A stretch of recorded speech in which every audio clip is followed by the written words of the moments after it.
Hello friends, good evening to all of you. दोस्तों, मैं आप सबका स्वागत करता हूं अपने इस यूट्यूब चैनल पर।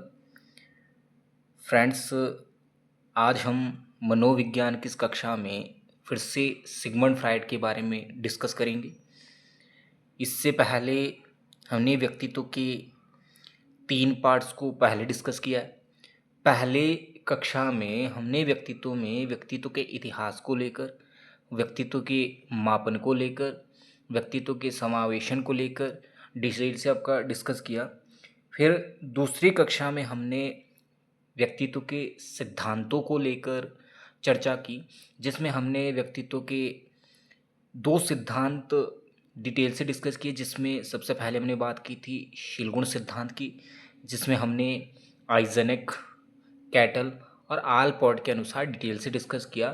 फिर हमने व्यक्तित्व के सबसे प्राचीन सिद्धांत प्रकार सिद्धांत के बारे में डिटेल से चर्चा की कि प्रकार सिद्धांत आपका व्यक्तित्व का सबसे प्राचीन सिद्धांत है, जिसके जनक या प्रतिपादक हिप्पोक्रेटिस है। फिर हमने व्यक्तित्व के प्रकार सिद्धांत में कार्ल यूंग के अनुसार व्यक्तित्व को वर्गीकृत किया। फिर हमने पढ़ा था कि ई क्रैचमर ने प्रकार सिद्धांत के आधार पर व्यक्तित्व को कितने भागों में बांटा। हाँ, उसके बाद जो डब्ल्यू.एच. शेल्डन है, थॉर्नडाइक है, आपके भगवत गीता के अनुसार, स्प्रेंगर के अनुसार, हिप्पोक्रेटिस के अनुसार, इनके अनुसार अभी हमने कोई भी डिस्कशन नहीं किया है। वो हम आने वाली 2 से 3 क्लासेस में आपका डिस्कस करेंगे, क्योंकि कुछ बच्चों की कमेंट्स या मैसेज जो हमें मिले उसमें पर्सनली तौर पर बच्चों ने जो मैसेज किया, उन्होंने सिगमंड फ्राइड को लेकर बात की थी कि सिगमंड फ्राइड को सबसे पहले जो है पढ़ाया जाए या इनके बारे में डिटेल से डिस्कस किया जाए। तो उस ही मैसेज या उन्हीं मैसेज के आधार पर हमने प्रकार सिद्धांत को कुछ समय के लिए स्टॉप किया और आपका सिगमंड फ्राइड पर चर्चा की। तो इससे पहले हमने सिगमंड फ्राइड पर एक कक्षा में डिटेल से आपकी चर्चा की थी कि हमने सबसे पहले पढ़ा था कि जो सिगमंड फ्राइड थे, सिगमंड फ्राइड का जन्म कब हुआ। तो हमने बात की थी कि सिगमंड फ्राइड का जन्म 6 मई 1856 को हुआ। कहाँ पर हुआ था? ऑस्ट्रिया वियना में। फिर हमने बात की थी कि सिगमंड फ्राइड वह व्यक्ति थे जिन्होंने मूल प्रवृत्तियों को, यानी आपकी इंस्टिंक्ट को, मानव व्यवहार का मानक तत्व माना। अब इन्होंने 2 प्रकार की मूल प्रवृत्तियाँ दी, जिजीविषा और मुमूर्षा। जिजीविषा जीने की इच्छा, मुमूर्षा मरने की इच्छा। प्रेम अगर भाव है तो ये जीने की इच्छा, आत्मसंरक्षण तब भी जीने की इच्छा। फिर हमने बात की थी ऑडिपस ग्रंथि, जो जिम्मेवार होती है मातृत्व प्रेम के लिए, यानी माता के प्रति प्रेम। तो एक लड़के में ऑडिपस ग्रंथि होती है, जिसके कारण एक लड़का माता पिता में अधिक प्यार किसको करता है? माता को। फिर हमने बात की थी इलेक्ट्रा ग्रंथि। ये इलेक्ट्रा ग्रंथि आमतौर पर किस में पाई जाती है? लड़कियों में, और ये जिम्मेवार होती है पितृत्व प्रेम के लिए। एक लड़की माता पिता में सबसे अधिक प्यार किसे करती है? पिता को। फिर हमने बात की थी निर्सिज्म, ध्यान रखना। फिर हमने बात की थी निर्सिज्म। निर्सिज्म क्या होता है? केवल अपने आप को प्यार करने वाला, कोई व्यक्ति जो स्वयं को प्यार करे। फिर हमने बात की कि लिबिडो का अर्थ क्या होता है? लिबिडो होता है काम वासना या काम प्रवृत्ति का बढ़ना, ठीक है। फिर हमने बात की कि मन के प्रकार को सिगमंड फ्राइड ने किस आधार पर वर्गीकृत किया? ध्यान रखना, मनोविश्लेषणवाद के आधार पर, साइको एनालिसिस के आधार पर। सिगमंड फ्राइड ने कहा था कि मन अपने आप में 100% है, लेकिन इस 100% में 10% हिस्सा कॉन्शियस माइंड, चेतन मन का, 90% हिस्सा अचेतन मन का। अर्ध चेतन दोनों के बीच में केवल एक पुल का कार्य करता है। तो ध्यान रखना, जितनी भी चीज़ें हमारे वर्तमान समय से जुड़ी होती है, जो भी यादें हमारी वर्तमान समय से होती है, जैसे यहाँ पर है देखो, चेतन मन का संबंध वर्तमान समय से होता है, प्रेजेंट टाइम से होता है। इसे ही मन या मस्तिष्क जागृत अवस्था भी कहा जाता है। फिर हमने बात की कि अर्धचेतन आपका कैसा मन होता है, सबकॉन्शियस कैसा हो सकता है? कुछ ऐसी बातें जो हमें तुरंत याद नहीं आती, लेकिन कुछ समय बाद हमें क्या होता है? याद आ जाती है। फिर जो अचेतन होता है, ये सिगमंड फ्राइड ने मन का सबसे महत्वपूर्ण भाग माना, क्योंकि कितने प्रतिशत हिस्सा है? 90%। जितनी भी दुखद घटनाएं होती है, कटु अनुभूतियाँ होती है, सभी हमारे किस मन में होती है? अचेतन मन में, अनकॉन्शियस माइंड। कुछ ऐसी बातें जो हम भूल गए लेकिन हमारे याद करने पर भी याद नहीं आती है, तो वो आपकी कौन सी हो जाती है, अचेतन मन। तो ये हमने पिछली क्लास में डिटेल से डिस्कस किया, आप उस क्लास में जाकर भी इसको डिटेल से देख सकते हो। हमने आराम से ही डिस्कशन किया ताकि चीज़ों को समझना आसान हो जाए। ठीक है, अब मैं यहाँ पर टीच भी कर दूं या पढ़ा दूं और आपको कुछ समझना है, उस चीज़ का कोई भी फ़ायदा नहीं है। इसीलिए जो भी आपको पढ़ाया जाएगा आराम से ही पढ़ाया जाएगा ताकि चीज़ें आपको आसानी से समझ आ जाए। हाँ, अगर कहीं पर भी आपको प्रॉब्लम आती है, ठीक है, या हो सकता है मेरी तरफ से कहीं पे आपको लगे कि शायद कहीं पे गलती हुई है, तो आप कमेंट बॉक्स में मैसेज डालकर बता सकते हो कि कहाँ पर गलती है। और इसके अलावा अगर आपको लगता है कि मैं किन्हीं और टॉपिक्स पर आपके साथ चर्चा कर सकता हूँ या आपको किसी और टॉपिक की ज़रूरत है, तो आप कमेंट बॉक्स में उस टॉपिक का नाम लिखिए। ठीक है, तो जितना भी होगा मैं उस टॉपिक के बारे में भी डिटेल से डिस्कस करूँगा। फिर आज हम बात करेंगे सिगमंड फ्राइड को लेकर ही, कि अब सिगमंड फ्राइड ने, ठीक है, कि सिगमंड फ्राइड ने जो व्यक्तित्व को बांटा, जो इन्होंने पर्सनैलिटी को बांटा था, ध्यान रखना, सिगमंड फ्राइड ने जो व्यक्तित्व को वर्गीकृत किया वो कितने भागों में वर्गीकृत किया, तो अपना ध्यान रखना 3 भागों में। इन्होंने व्यक्तित्व को कितने भागों में वर्गीकृत किया, आपका 3 भागों में ये वर्गीकरण हुआ था। ठीक है, अब 3 भागों में जब इन्होंने वर्गीकरण किया तो ये 3 भाग कौन से थे, तो ध्यान रखना। ठीक है, सबसे पहले इसको समझ लीजिए, फिर मैं आपको डिटेल से, ताकि आप लिख भी पाओ इसको। ठीक है, इन्होंने एक भाग बताया कि एक आपके पास भाग होता है इदम, ध्यान रखना, जिसको इड कहा जाता है, इदम, इड। फिर अहम, जिसको ईगो कहा जाता है। फिर आपका रहता है परम अहम, परम अहम, इसे सुपर ईगो कहा जाता है। ध्यान रखना, इदम, अहम, परम अहम, इड, ईगो, सुपर ईगो। ठीक है, तो ये सिगमंड फ्राइड ने व्यक्तित्व के 3 भाग बताया और 3 भागों में इसको वर्गीकृत किया, एक इदम, एक अहम और एक आपका परम अहम। ठीक है, अब इदम में आपके कहाँ कहाँ से क्वेश्चन पुट होते हैं और सबसे ज़्यादा चर्चा किन क्वेश्चंस पे रहती है, और ध्यान रखना इदम, अहम, परम अहम, यहाँ से हर एक एग्ज़ाम में लगभग क्वेश्चन बनता है आपका। ठीक है, तो सबसे पहले बात करेंगे इदम की। तो मैं कुछ एक वर्ड लिखूंगा, आपको उस वर्ड के आधार पर चीज़ें आसानी से समझ आएगी। जैसे इदम के लिए एक जो सबसे इम्पोर्टेंट टर्म पुट होती है, ध्यान रखना, इदम क्या आपका, तो इदम एक बुरा शब्द है। ध्यान रखना, इदम का मतलब क्या है, बुरा शब्द। ठीक है, अब इस शब्द के आधार पर आप चीज़ों को कैसे समझोगे अभी डिटेल में चर्चा करेंगे। अगर अहम की बात की जाए, ध्यान रखना, अहम केवल प्लानिंग करता है। अहम क्या करेगा, प्लानिंग, यानी किन्हीं भी चीज़ों के बीच योजना बनाना। ठीक है, फिर बात की जाए परम अहम, तो ध्यान रखना परम अहम क्या होता है, ये सबसे अच्छा है। ये क्या है, सबसे अच्छा है। मैं आपको एक उदाहरण देता हूँ, मान लीजिए एक स्कूल में किसी भी एक कक्षा में बात कर लीजिए। ठीक है, कोई भी कक्षा, किसी कक्षा में हर प्रकार के जो छात्र होते हैं वो पाए जाते हैं। ठीक है, मान लीजिए एक क्लास जिसमें 50 छात्र हैं, उन 50 छात्रों में आप ये नहीं कह सकते कि सभी छात्र क्या है, अच्छे हैं। ठीक है, बुरे छात्र भी होते हैं। ठीक है, कुछ छात्र बीच में ऐसे होते हैं जिनका दोहरा व्यक्तित्व होता है। ठीक है, वो इधर भी होंगे और आपके इधर भी होंगे। ध्यान रखना, वो बुरे में भी काउंट हो सकते हैं, अच्छे में भी काउंट हो सकते हैं, या हो सकता है एक व्यक्ति में दोनों ही पर्सनैलिटी पाई जाए। ठीक है, सेम यहाँ पर है। अब इसको समझिए, बुरे शब्द का मतलब है कि कोई ऐसा व्यक्ति, ध्यान रखना, कोई ऐसा व्यक्ति अगर उसकी कुछ इच्छा होती है, ध्यान रखना, उसकी कुछ इच्छा है, तो ये मान लीजिए उस व्यक्ति को केवल इस इच्छा से मतलब है, उसकी अगर ये इच्छा परिपूर्ण हो जाए, उसके लिए बाकी कोई चीज़ कुछ भी मायने नहीं रखती। आप कह सकते हो कोई व्यक्ति केवल अपनी इच्छा पूरी करना चाहता है बिना किसी परिणाम के चिंता के। ध्यान रखना, उसे परिणामों की चिंता ही नहीं है। ध्यान रखना, इदम क्या है, बुरा शब्द है।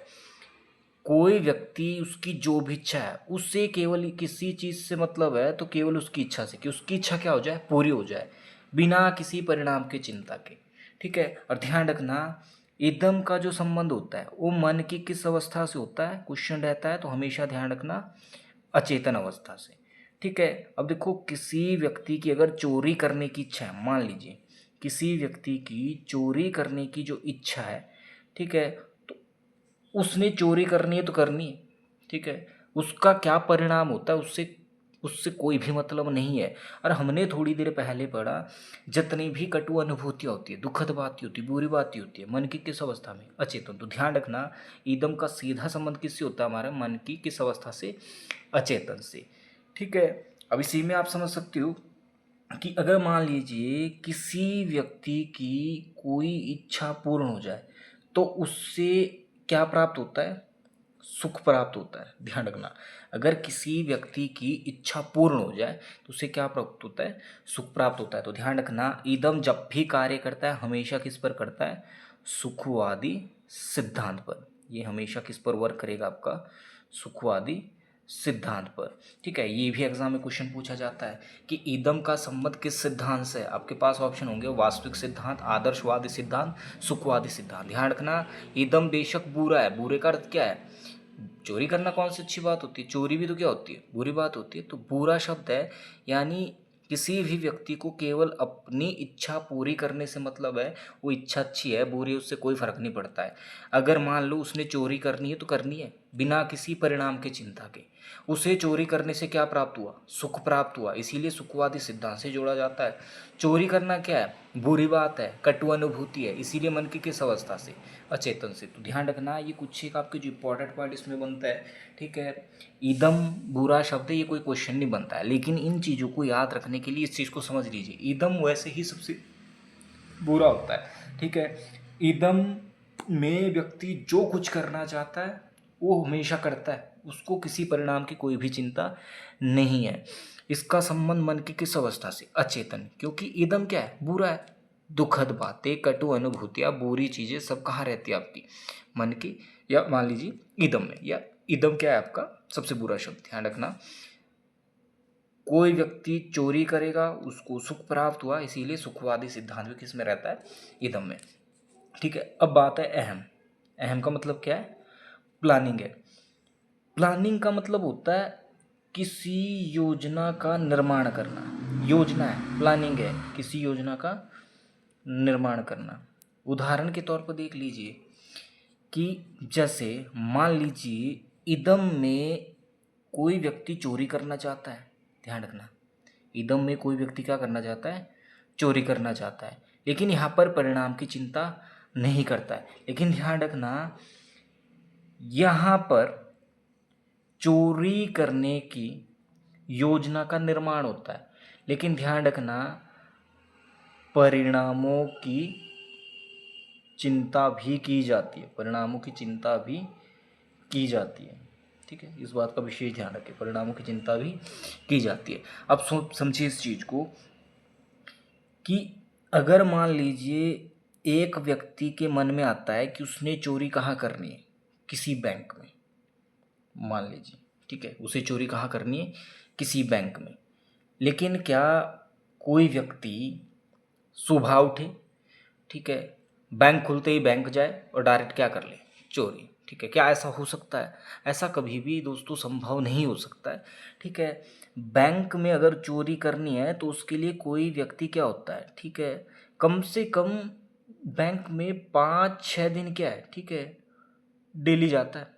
ठीक है, वहाँ की क्या करता है, रेकी करता है। ठीक है, जैसे कि वहाँ पे जो कितने सिक्योरिटी गार्ड है, ठीक है, कितने वर्कर है, ठीक है, अंदर जाने का एक रास्ता है तो क्या बाहर आने का कोई एक रास्ता दूसरा हो सकता है, क्या तीसरा कोई रास्ता हो सकता है, या बाहर आने के अगर मान लीजिए एक दरवाजे पर पुलिस आती है तो क्या दूसरा दरवाज़ा है कि नहीं है।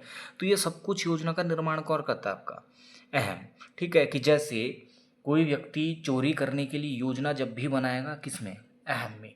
ठीक है, लेकिन ध्यान रखना इदम में उसने चोरी करनी है तो करनी है, परिणाम की चिंता नहीं करता, लेकिन यहाँ पर योजना भी बनाएगा लेकिन उससे परिणामों की भी चिंता है।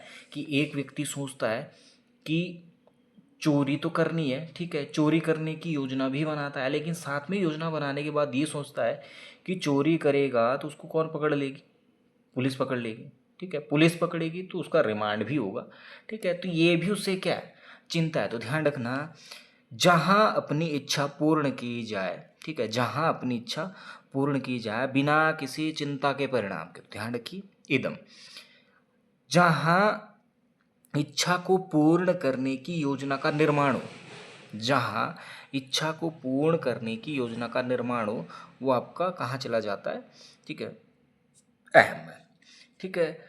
फिर बात की जाए आपकी जो आदर्शवादी है, ठीक है, और ध्यान रखना यहाँ पर जितना भी योजना का निर्माण होगा ये सारा का सारा कैसा होता है, आपका वास्तविक होता है। इस पॉइंट को भी नोट कीजिए कि यहाँ पर जितना भी निर्माण होता है योजना का सारा किस पे होता है, ये वास्तविक रूप से होता है। इसीलिए जब भी पूछा जाए कि अहम किस सिद्धांत पर कार्य करता है तो ये हमेशा वास्तविक सिद्धांत पर कार्य करता है। जैसे इदम किस पर करता है, सुखवादी सिद्धांत। फिर बात करेंगे परम अहम, जो आपका सुपर ईगो है, नाम से ही पहचान सकते हो, सबसे अच्छा है, ठीक है, सबके लिए क्या है, एक आदर्श है, आइडल है, ठीक है। तो ध्यान रखना परम अहम का संबंध आदर्शवादी सिद्धांत से है, परम अहम का संबंध आदर्शवादी सिद्धांत से है। अच्छा है, अच्छी बात है, जैसे चोरी ना करना, चोरी ना करना अच्छी बात है, दूसरे के लिए क्या है, आदर्श है, क्या है आपका परम अहम है। बात की जाए बड़ों का आदर करना, बड़ों का आदर करना, ठीक है, ये भी क्या है, अच्छी बात है, परम अहम है, ठीक है। तो यहाँ पर फिर से इसको थोड़ा सा ओवर रिव्यू करते हैं, समझ लीजिए।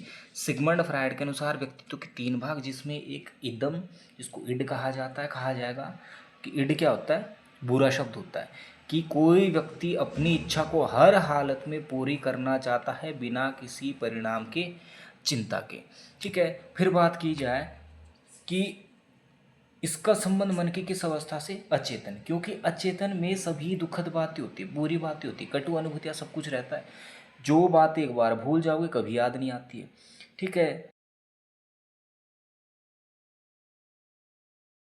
सुखवादी सिद्धांत।